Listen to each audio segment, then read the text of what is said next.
Hello, everyone. Today, we will demonstrate the installation steps for the YY3568 wireless network card.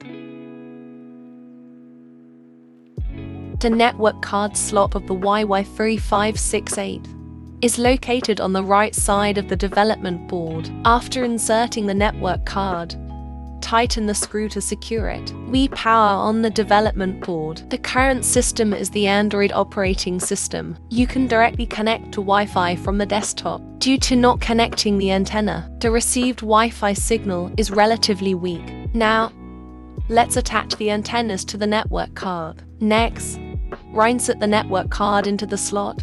After the system has finished booting, go to the Wi-Fi settings.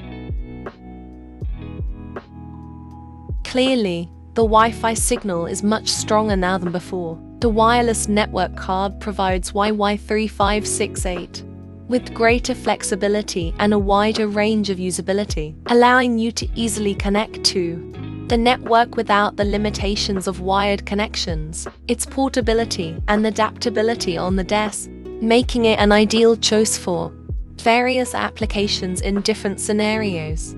That's all for today. Thank you for watching our video. Subscribe our channel for more videos.